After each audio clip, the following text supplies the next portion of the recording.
Apollo, is a great pleasure and an honor to welcome you in this first new, let's say, adventure we start here at the Theatron of the Americas. And we call it Theater Nights with... Oh, it's the first. It's the first. You are the first guest. Oh. And it's an honor for us to have you here as the first guest in this theater. Well, I'm honored to be the first guest. Yeah. Theater Nights with Apollo Dukakis. I would like, in the beginning, just to tell us a little bit, a few things about you, how you started your theater life, let's say, basically, and how you, I mean, what drive you to like become an actor and. Well, that's could be a long story, but I never wanted to be anything else but an actor. I can't remember wanting anything other than to be an actor. And I think go back to when I was a little boy and I used to go to the movies, like so many people. This was in the 40s. So I went to movies constantly, probably wanting to escape from not being being a lonely little kid in Arlington, Massachusetts, where I grew up. And I would go to this theater, which was within walking distance, and mostly it was on the weekends, and see movies and just escape into that wonderful world of fantasy and beautiful people. And love was so beautiful, and life was beautiful, even dying was beautiful. People died so beautifully. So that's what I remember. And it was always in my heart and in my mind. And then I went to college, Boston University, and I majored in liberal arts. And in my third year, I went to an acting school in Boston called the Actors Workshop. And I was, and I started studying acting. My sister, Olympia, was just getting into her love of the theater. That she had been a physical therapist, but she left that field and moved into acting. And she went to Boston University too to get her master's in acting. And she started to do something about it before I did. And I would remember visiting her at her school and seeing the productions and having a hunger for that too. And then she started with some graduates from Boston University, a theater company in Boston. And I would hang around all these wild and crazy actors, and I was very shy and withdrawn, but I would be there and I would just, experience such excitement being around them.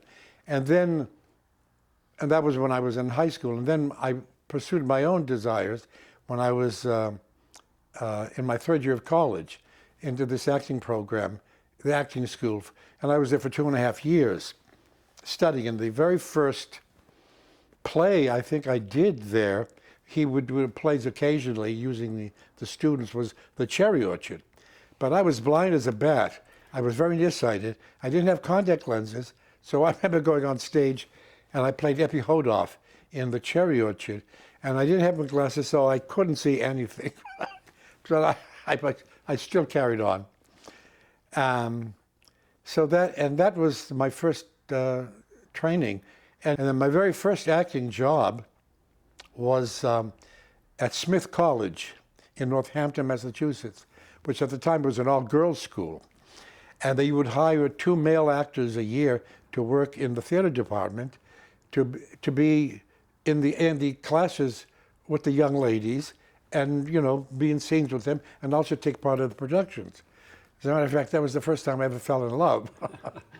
Was doing a scene from La Ronde by Arthur Schnitzler, and in every scene, there's a couple, and they meet, and then the lights go out, or they make love, and the lights come back up, and you see them before and after the event, and it's a character study. So I had to kiss this young lady, and we fell in love. So that was my first acting job. I mean, here you're talking, it reminds me a lot of myself, because when I was little, I was also like fearful, and I was going to the movies, and it was like a big escape for me, just in this fantasy world. Yeah. And that helped me a lot in my, childhood years, let's say. And What did you see? Was it Greek films or American films?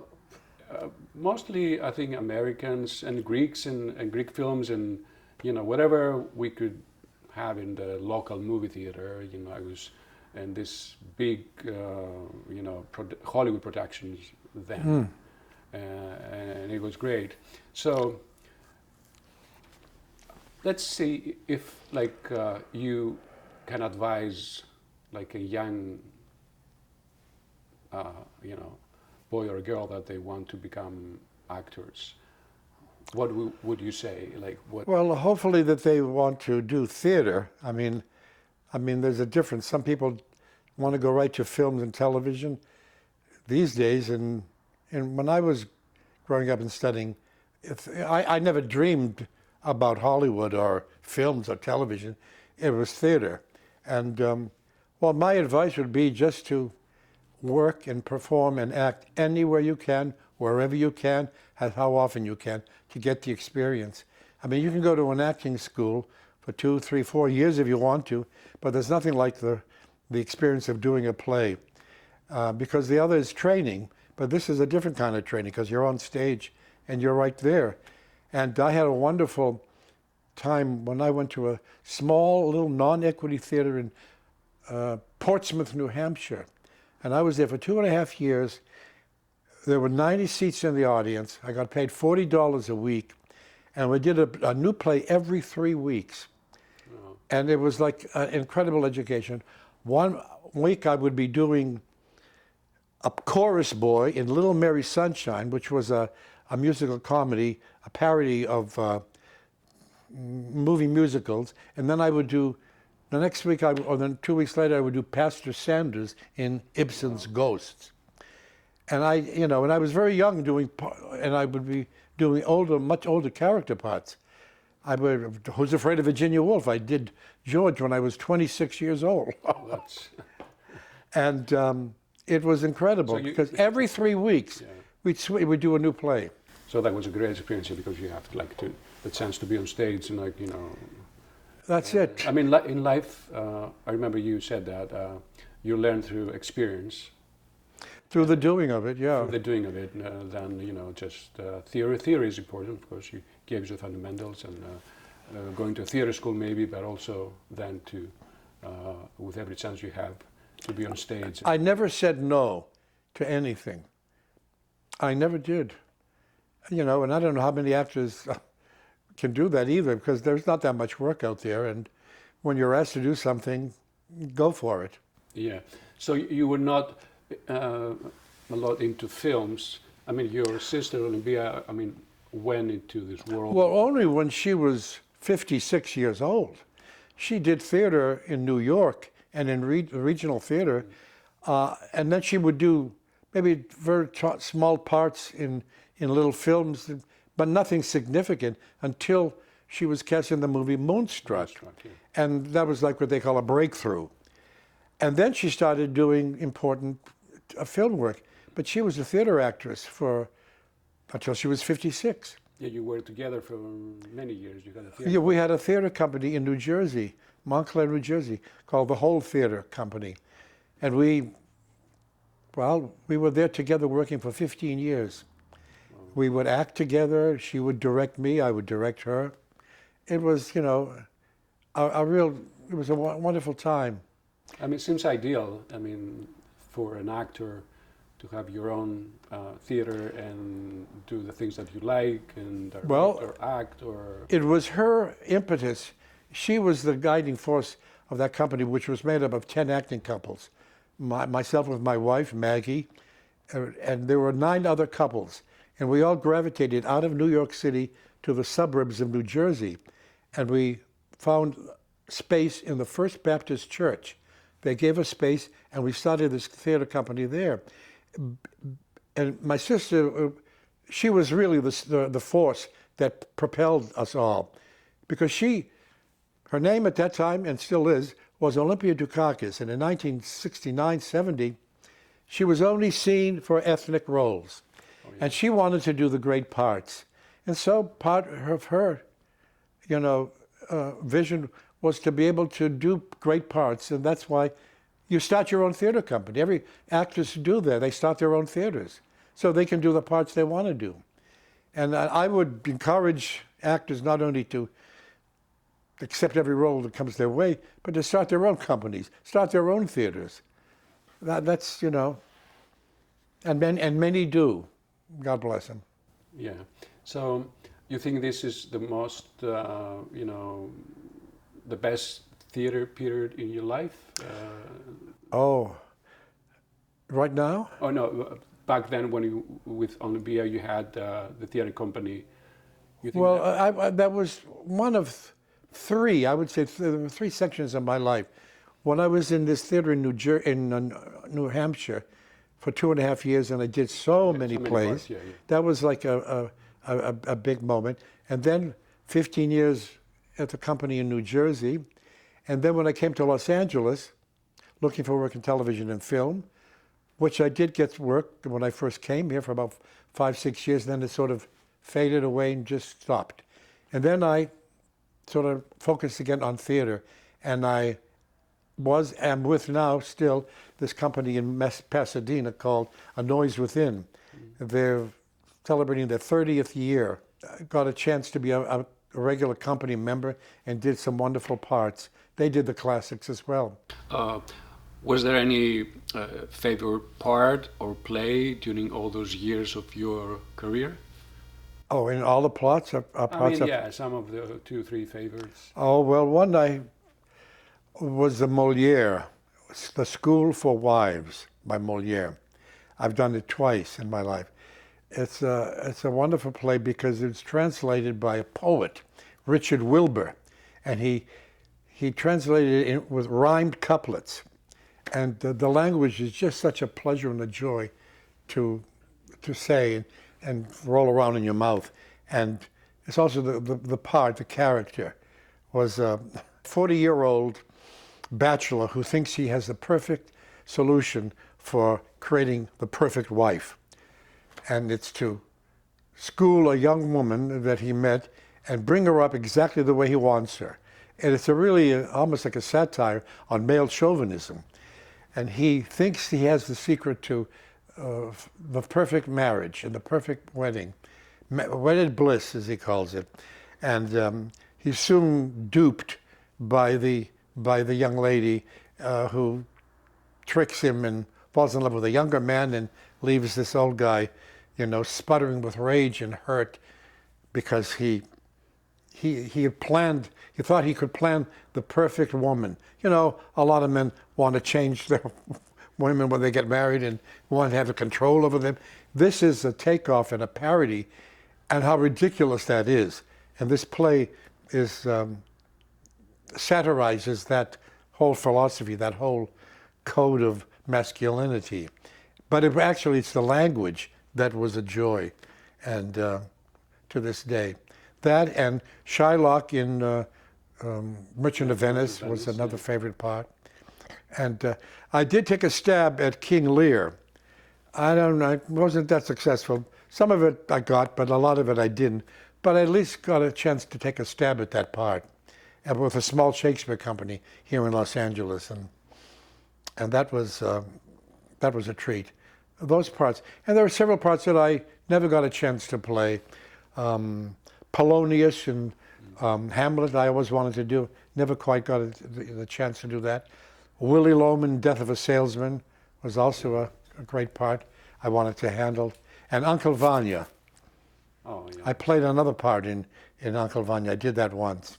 After all these years and this long career in theater, what gifts you think theater gave you?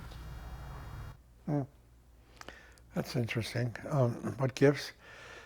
The people I met, the friends I made, above and beyond the actual stage experience.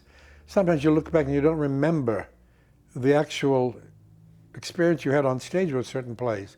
Well, the older you get, that's understandable. But I remember the people, the friends I made, and, and friends sometimes mostly for life. You remember, you may not see anybody. You're in a play for 4 weeks of rehearsal, maybe a couple of months of performance, and then you never see these people again. But there's always a connection there. And for the rest of your life, there is that connection and that feeling of collaboration and friendship and love that, you experience. That's what I remember. As you know, in theater, in every new play that we do, and we work with a different group of people, and we usually become a family. That's the word. And then we all go our separate ways, and we might never meet again. And there's a lot of goodbyes there all the time. Yeah. And, a lot of wonderful memories you have of people. This was showing how you don't remember the experience of the play, but you remember something else about something that's more real. When I was doing Hecuba with Olympia, my sister, she played Hecuba, and I played, as I said, a messenger who comes in and describes the death of her daughter. Well, she had done it once before at this theater, American Conservatory Theater in San Francisco. And then they did it again, and I replaced somebody. And I remember in the middle of my long speech to her, describing the death, I went up. I forgot my lines. I was in that theater, and I hadn't been on that stage very long, and it's a huge, big theater. And I was at the edge of the stage, and there was the audience, and it's huge and very elaborate. And I remember I wasn't that used to being on that stage, and I was still a little nervous. It was in previews, and I totally went up.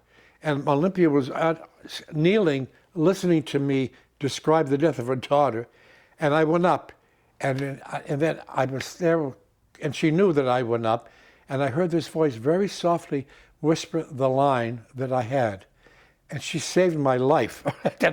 Very quietly, she whispered my line. Couldn't believe it.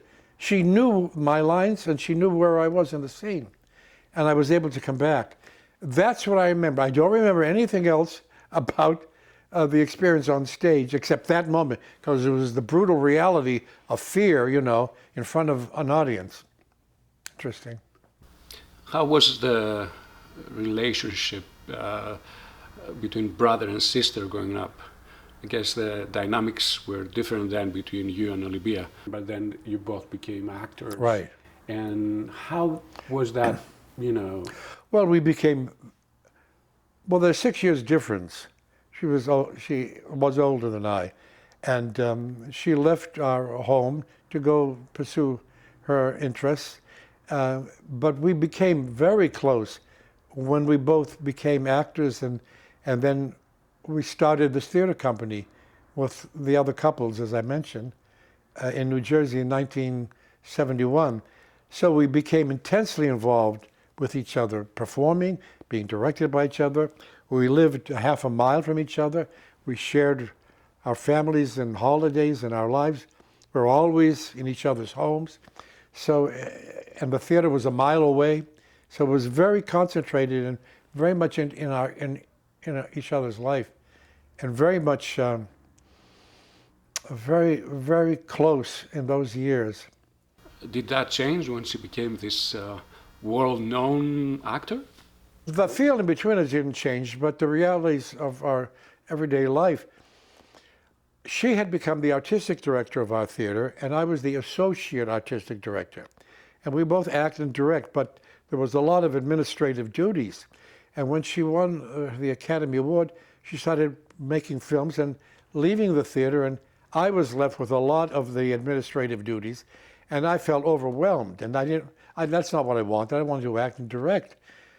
So I had to leave, and that's when I came to Los Angeles, because it was overwhelming. I felt I was disappearing. Who I was an actor and director, and being the administrator was a necessary evil part of what we had to do for the theater to survive, but it's not where my heart or passion was. So I decided to leave, and the theater actually closed 2 years later because of financial reasons. But we were still as close as ever. We performed together in other theaters occasionally. That never changed, the closeness, and our love for each other and the collaborative nature. As a matter of fact, I wrote a play about her and myself. We were always looking for material to do, and I couldn't find something. You know, I was 85, she was 89. This was just prior to the pandemic. And she said, well, why don't you write something? And I said, okay, I'll write about you and me, I said.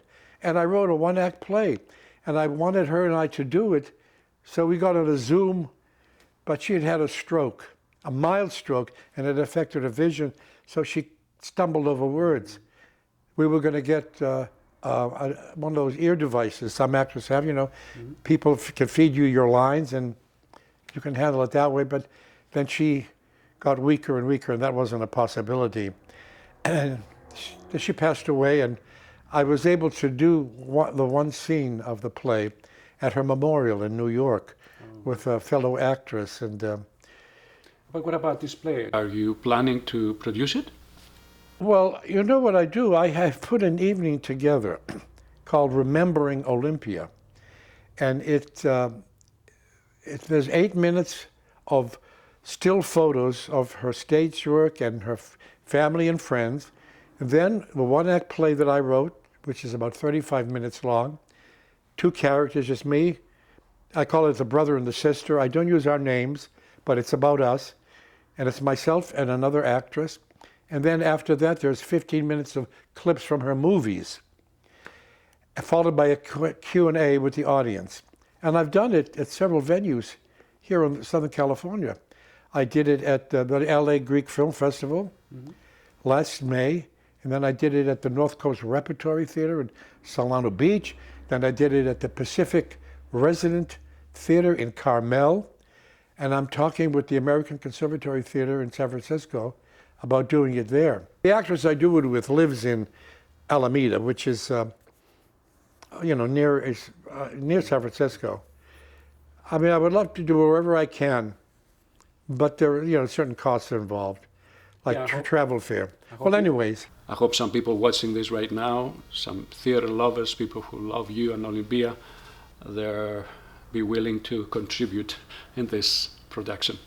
I'll send you a copy of the play. It's written, I published it, self-published. I'll send it to you. Thank you.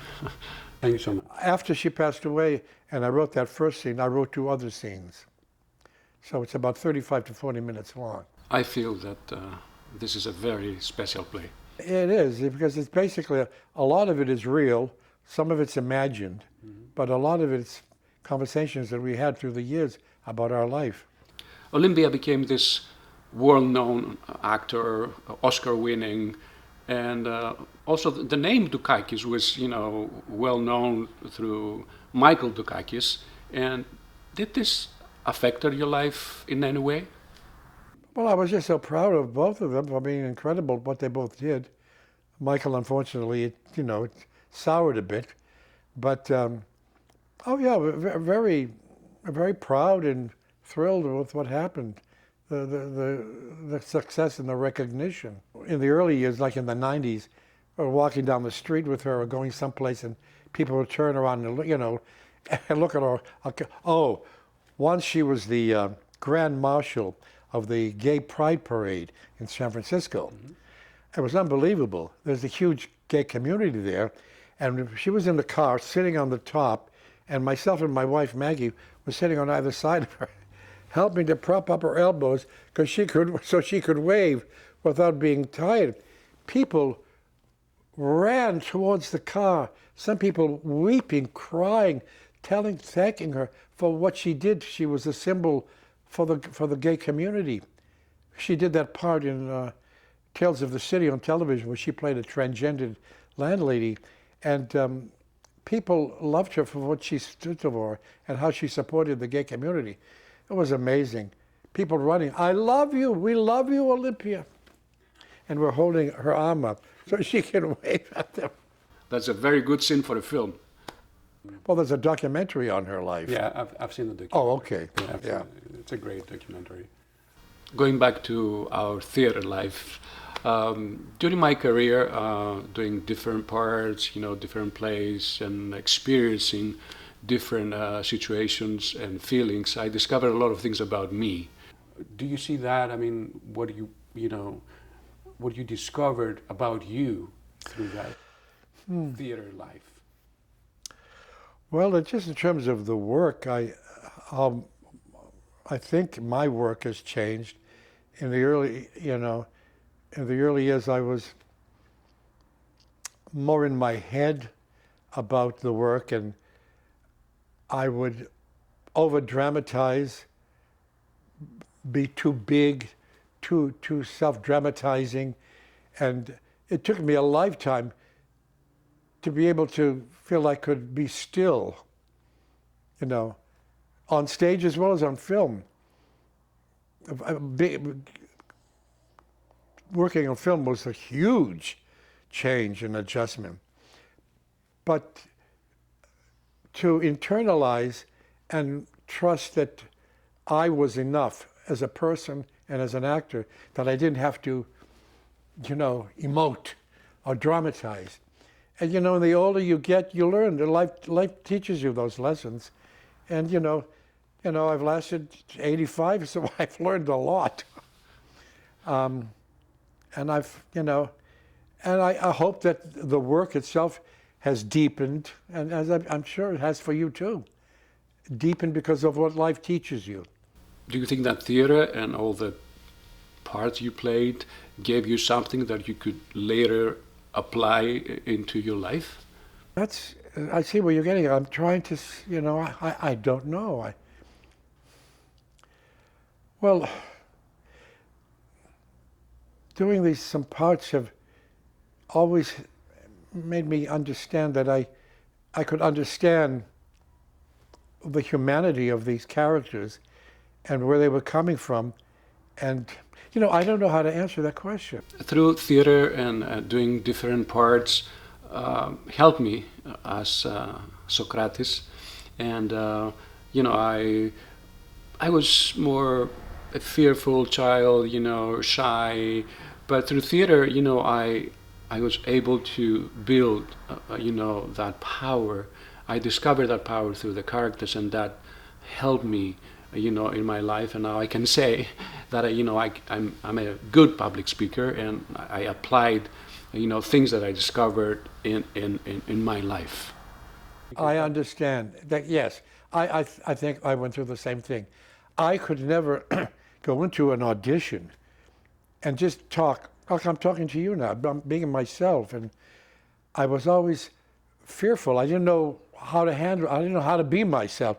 I could do the scene or a monologue, and I would say, "Well, let me just do the monologue, and then you can show you what I can do."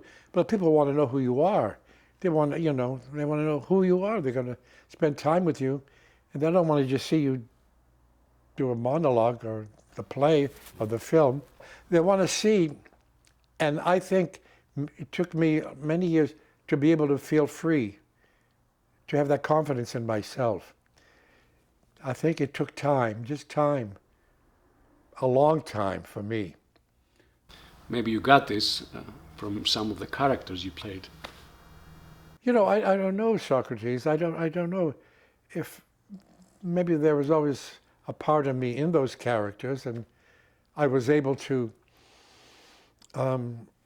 experience and let out those feelings and thoughts because the character demanded it, and it allowed me to handle all that was in me that was not able to be expressed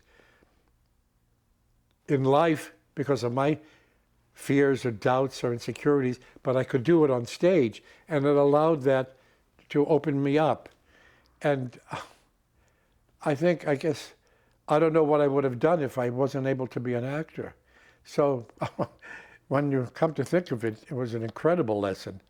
And I learned it changed me and helped me in my life. It helped me survive. Now that you mention it, just the fact of experiencing what the characters were experiencing allowed me to have that in my life too, where I didn't allow myself in my real life. For the way, I don't know, the way I was brought up, the society around me, whatever, kept me closed, but acting allowed me to open up. And I think that's the answer, and it's a a profound one. That question is a profound one for an actor. You know, I've spent a lot of years in theater and doing different characters, and I see the changes in my life. I couldn't survive, as you said, if I didn't, you know, follow the acting career. And through the characters and the discoveries that I made through them, I discover, you know, powers and strengths. I recognize parts of myself in the characters that then I could apply in my life, and I discovered that, you know, I have that. We're similar in that way, and many actors are. You are very soft-spoken. I mean, that doesn't mean anything, you know, it's very charming, but maybe when you're doing a play, you... Yes, I think that's the beauty of theater, you know. Through theater, you can express emotions and feelings, and, you know, be in situations that you can never, like, be in your life or express those emotions in your life. And that's why also theater has this therapeutic side, and it is used for, like, as you know, for drama therapy. And so people, they cannot express certain emotions in their life through the, you know, the character. They can really express things that they are not able to express in your life, and that makes them hopefully have a better understanding and apply those things into their life also. Right, anger is a big one, you know. People are not allowed anger in life, and in the play you can get angry, and because that's what is required. Anger is a big one. Yeah. You know, I think a lot of actors have said the same things we're saying. You hear, oh, I was very shy growing up, but I got to the dramatic club in high school and I just opened up. I certainly did that in my own life. Interesting, very interesting. We are excited to start this new project of our Theatron of the Americas with you. And we ask our guests to share some of their favorite plays with us and to read a monologue from them. Can you tell us, let's say for the first one, which... Well, the first one was actually from the play that I mentioned, The School for Wives. Excellent. I'll be reading from the play The School for Wives by Molière, a French play that was written in 1662. And the character I'm reading is Arnulf, and he is speaking to his friend and telling him about his plans to create and marry the perfect wife. What other town on earth is known for husbands so long-suffering as our own? Can we not already bring to mind ill-treated dupes of every shape and kind? One husband's rich. His helpmeet shares the wealth with paramours who cuckold him by stealth. Another, with a scarcely kinder fate, sees other men heap gifts upon his mate, who frees his mind of jealous insecurity by saying that they're tributes to her purity. One cuckold impotently storms and rants. Another mildly bows to circumstance, and when some gallant calls to see his spouse, discreetly takes his hat and leaves the house. One wife, confiding in her husband, mentions a swain who bores her with his warm attentions. The husband smugly pities the poor swain for all his efforts, which are not in vain. Another wife explains her wealthy state by saying that she's held good cards of late. Her husband thanks the Lord and gives him praise, not guessing what bad game she truly plays. But don't worry, friend, I'm not a fool. I shan't expose myself to ridicule. I know the tricks and ruses, shrewd and sly, which wives employ and cheat their husbands by. I know that women can be deep and clever, but I've arranged to be secure forever. So simple is the girl I'm going to wed that I've no fear of horns upon my head. Your wife, no doubt, is a wise, virtuous woman. But brightness, as a rule, is a bad omen. And I know men who've undergone much pain because they married girls with too much brain. I want no intellectual, if you please, who'll talk of nothing but her Tuesday teas, who'll frame lush sentiments in prose and verse, and fill the house with wits and fops and worse, while I, as her dull husband, stand about like a poor saint whose candles have gone out. No, you keep your smart ones. I've no taste for such. Women who versify know far too much. I want a wife whose thought is not sublime, who has no notion what it is to rhyme, and who indeed, if she were asked in some insipid parlor game, what rhymes with drum, would answer, in all innocence, a fife. In short, I want an unaccomplished wife. And there are 4 things only she must know: to say her prayers, love me, spin, and sew. You see, my friend, each man has his own design for wedded bliss, and I shall follow mine. I'm rich, and so can take a wife who'll be dependent, in the least respect, on me. A sweet, submissive girl, who cannot claim to have brought me riches or an ancient name. Ah, the gentle, meek expression which she wore endeared Agnès to me when she was 4. Her mother being poor, I felt an urge to make the little thing my ward in charge, and the good peasant woman was most pleased to grant my wish and have her burden eased. In a small convent, far from the haunts of man, the girl was reared according to my plan. I told the nuns what means must be employed to keep her growing mind a perfect void. And God be praised, they had entire success. As a grown girl, her simple-mindedness is such that I thank heaven for granting me a bride who suits my wishes to a T. Now, she's out of the convent now, and since my gate is open to society, early and late, I keep her here, in another house I own, when no one calls, and she can be alone. And to protect her artless purity, I've hired 2 servants as naive as she. Now, I've told you this so that you'll understand with what great care my marriage has been planned. Oh, my friend, her utter naivete keeps me in stitches. I laugh so that I almost burst my breeches.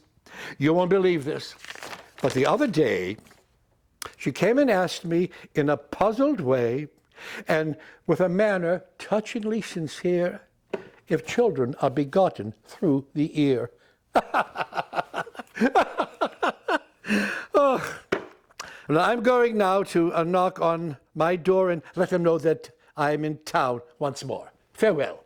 Oh, farewell.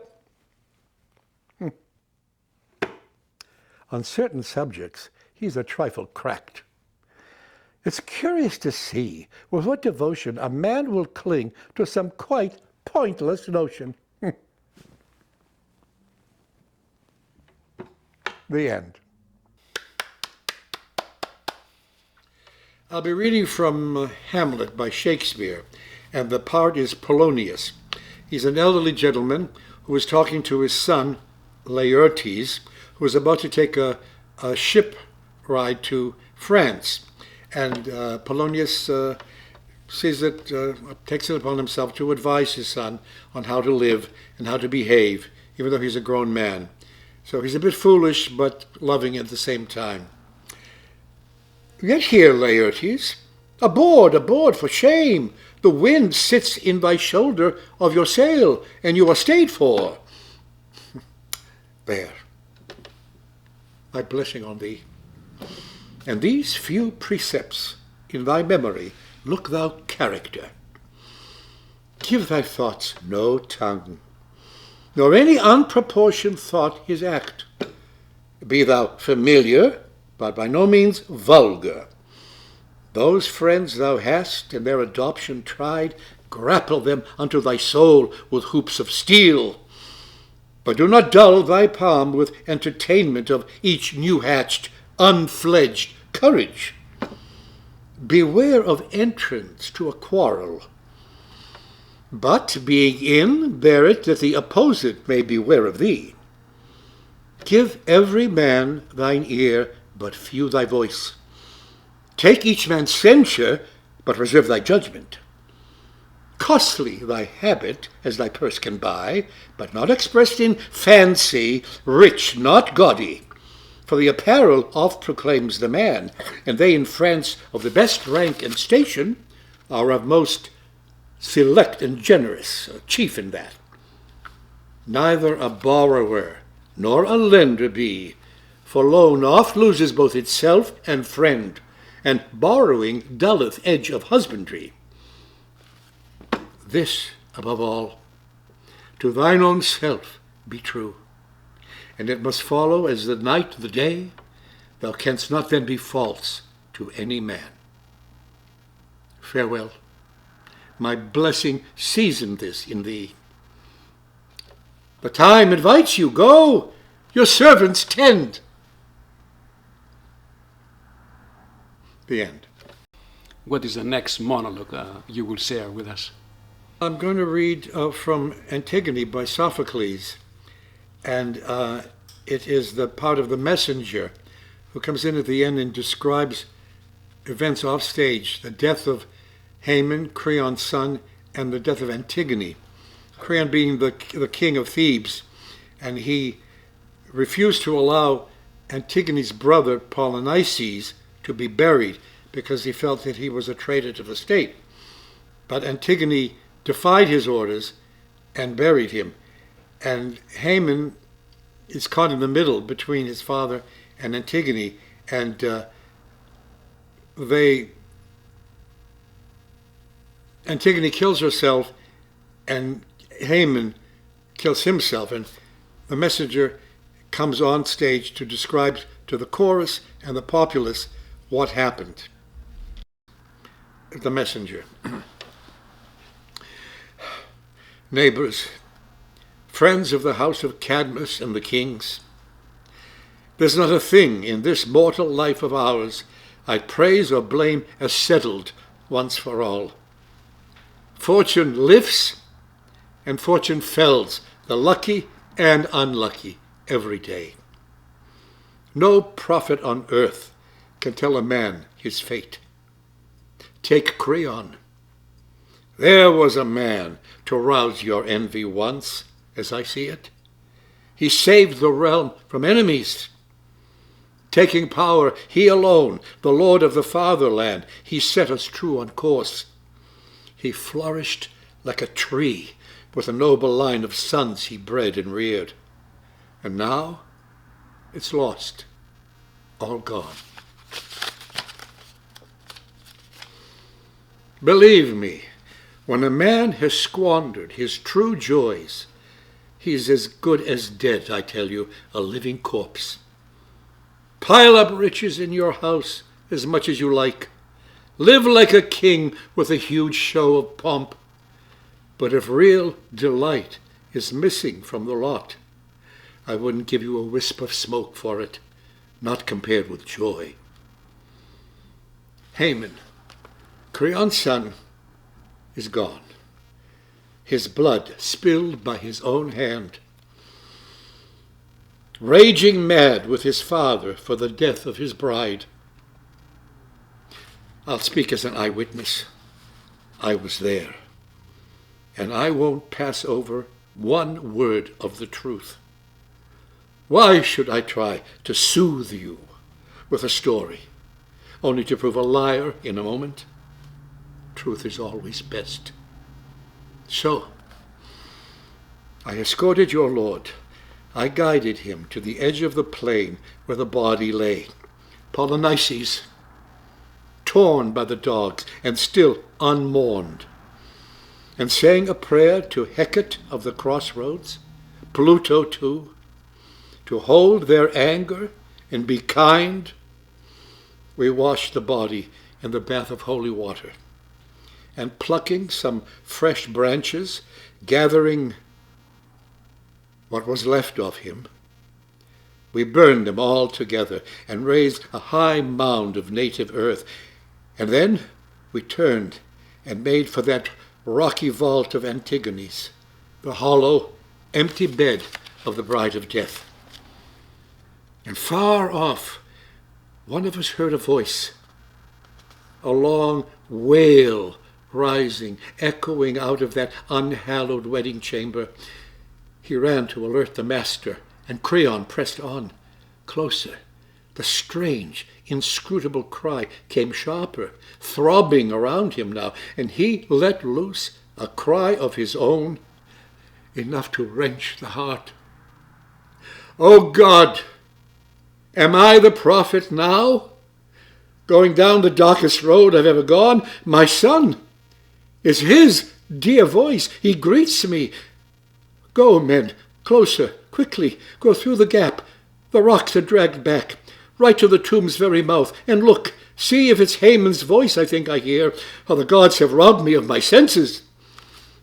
The king was shattered.